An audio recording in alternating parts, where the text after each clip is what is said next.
Good afternoon my classmates. तो हमारी पाठशाला में आप सभी का स्वागत है।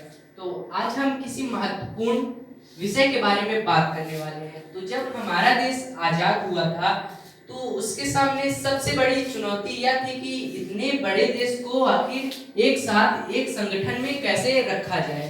तो इसके लिए हमको संविधान बनाना पड़ा। तो आज हम इसी विषय के बारे में बात करेंगे। संविधान को इंग्लिश में कॉन्स्टिट्यूशन बोलते हैं। तो हम सबसे पहले बात कर लेते हैं कि संविधान जो है उस शब्द की उत्पत्ति कैसे हुई है। तो संविधान शब्द की उत्पत्ति लैटिन शब्द के कॉन्स्टिट्यूरे से हुई है, जिसका अर्थ है राज्य को शासित करने वाले सिद्धांत ही संविधान की परिधि में आते हैं। तो जब हमारा संविधान बना तो इसके लिए हमें संविधान सभा की जरूरत पड़ी, तो हमें संविधान सभा का गठन करना पड़ा।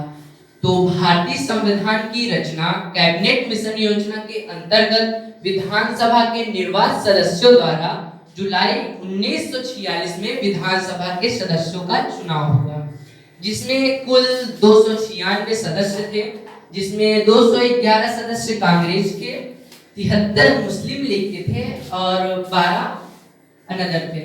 और जब हमारा भारतीय संविधान की जब हमारी रचना हो गई तो इसकी पहली बैठक जो 9 दिसंबर 1946 को डॉक्टर सच्चिदानंद सिन्हा की अध्यक्षता में हुई। तो इसका मुस्लिम लीग यानी जो 76 मुस्लिम लीग के लोग थे, उन्होंने इसका बहिष्कार कर दिया। तो इसके बाद दूसरी बैठक भी हुई। दूसरी बैठक 11 दिसंबर 1946 को डॉक्टर राजेंद्र प्रसाद को संविधान सभा का स्थायी अध्यक्ष चुना गया। स्थायी अध्यक्ष यानी सभापति चुना गया। तो यह क्वेश्चन एग्जाम में ज्यादातर आता रहता है कि जो संविधान सभा के प्रथम स्थायी अध्यक्ष किसको चुना गया, तो वो होगा डॉक्टर राजेंद्र प्रसाद। तो हमारे संविधान में प्रस्तावना का उद्देश्य या जो प्रस्तावना जिसे हम उद्देश्य भी कहते हैं, वो प्रस्तावना 13 दिसंबर 1946 को पंडित जवाहरलाल नेहरू द्वारा रखा गया, जो 12 जनवरी 1947 को संविधान सभा द्वारा स्वीकार किया गया।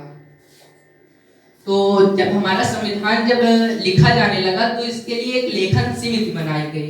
तो 19 अगस्त 1947 को भारतीय संविधान द्वारा डॉक्टर भीमराव अंबेडकर की अध्यक्षता में, जो लेखन समिति के अध्यक्ष थे वो डॉक्टर भीमराव अंबेडकर थे, तो इनकी अध्यक्षता में एक प्रारूप समिति यानी वही लेखन समिति बनाई गई, जिसमें कुल 7 सदस्य थे। यानी जो हमारा संविधान लिखा गया उसमें कितने लोगों ने मिलकर लिखा? 7 लोगों ने मिलकर।